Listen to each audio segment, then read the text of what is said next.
Okay, this video we're going to be talking about circles. Now, by definition, the general form of a circle is the quantity x minus h squared plus the quantity y minus k squared equals r squared. Now, h comma k is going to be our center, r is going to be the radius. A very special type of circle, which we call standard form, will have a center of 0, 0. In other words, it'll be centered about the origin, and therefore that equation is going to be x squared plus y squared equals r squared. So I guess I could do a really easy problem just by saying, first example, we could graph x squared plus y squared equals 49. Okay? Now there are three ways to do this: by hand, using a calculator, or using some sort of online graphing device. Okay? I'm going to show you how to do all three, and I'll show you the advantages and disadvantages. So first, we're going to do it by hand. So if you want to do it by hand, what you really need to be careful of, 1, 2, 3, 4, 5, 6, 7, is you are very good at drawing your spacing for your different values along the x and y axes. So let's see here. 1, 2, 3, 4, 5, 6, 7, and 1, 2, 3, 4, 5, 6, 7. All right. 2, 3, 4, 5, 6, 7. Yeah. So what you're going to notice here is my artistic ability is poor. All right. However, the radius is r equals 7. Okay. Now that would be by hand. Oops, sorry. Next would be by a calculator. Okay. Now, if you want to use your calculator, the problem is the way this looks right now, you cannot graph this. In fact, if you have something like, and it doesn't really matter what calculator you have, all right? If you have the 84, the 89, if you have Casio, don't care. Upper left-hand corner, you're going to see the button y equals. All right? I guess I need to turn my calculator on first. Now, notice here, each one of these has to be in the form y equals. So before we can do anything, what we're going to have to do is we're going to have to take our equation and then solve it for y. And this is where, if a student makes a mistake, this is where it'll happen. First, for solving for y, we need to subtract by x squared. So it gives me y squared equals 49 minus x squared. Now, the mistake students will make is they will take the square root of both sides, and what they're going to do, and like I said, now I'm not saying anybody in this class will do it. However, a lot of students will just leave it as y equals 49 minus x squared. Okay, now, let me show you why this is wrong. So if I were just to type in the square root of 49 minus x squared, all right, and graph this, notice we only get the top half of the circle. All right, we only get the top half.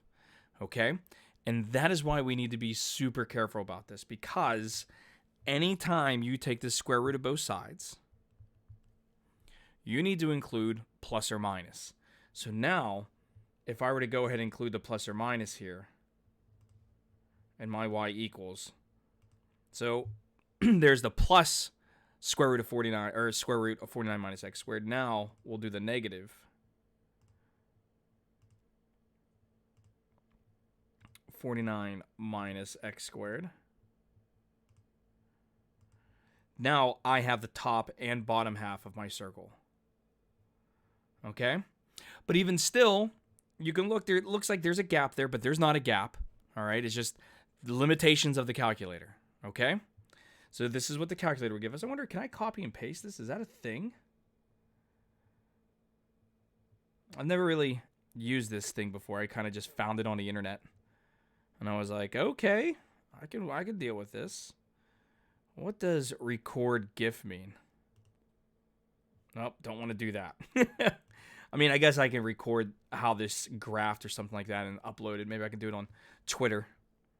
All right, so by calculator, you're going to have to solve. The best part, by far, is using some sort of online graphing device like our friend Desmos, okay?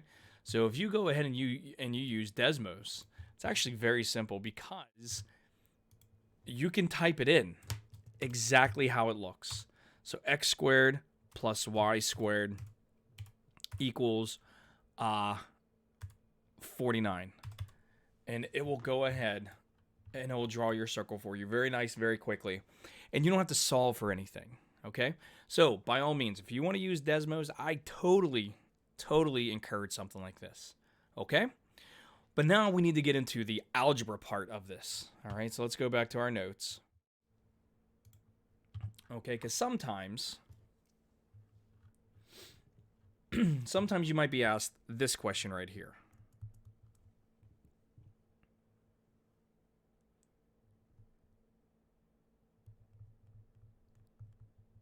Show the equation of the circle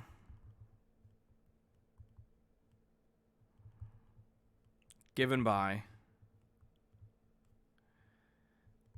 x squared plus y squared plus 4x minus 6y plus 12 equals 0. Okay? So first things first, well, how do we even know this is a circle? Well, if you take a step back and you just look at it, okay? Notice that here and here, I have two square terms. All right? Right now, that's screaming circle, okay? However, we need to be a little bit more careful with this, okay? Because we got to figure out, well, if this is a circle, it needs to be in the form like we want the quantity x minus h squared plus the quantity y minus k squared equals r squared. Like, we need this form. Our equation right now is not in that form. So what we're going to do is we're going to group the x's together and then group the y's together and see what happens, okay? So x squared plus 4x plus y squared minus 6y. And I'm going to take that positive 12 and put it on the opposite side. So now this is kind of looking better. Okay, it's kind of looking better. All right. Now, some of us may sit here and go, oh, we could factor out an x here and we can factor out a y. But that's not going to help you because remember, you want to form the quantity x minus h squared. You don't want a variable out front. So what we're going to have to do here is that good old classic technique that a lot of people hate, and it's called complete the square. Now, if you're asking yourself, well, how did you know that you had to do that? Okay? Well, when we complete the square, remember, we will eventually get down to a form that looks something like this, like x plus some numbers squared equals, I don't know, another number. Okay? Who cares what the numbers are? That's not important. What's important is we get this quantity squared within the complete the square process. And because we get that, I can clearly see that I want to complete the square here and complete the square here. So we're going to do it twice. And we also know that we're going to be adding some stuff on the opposite side of the equation. Okay? So let me go ahead and let's go ahead and do this.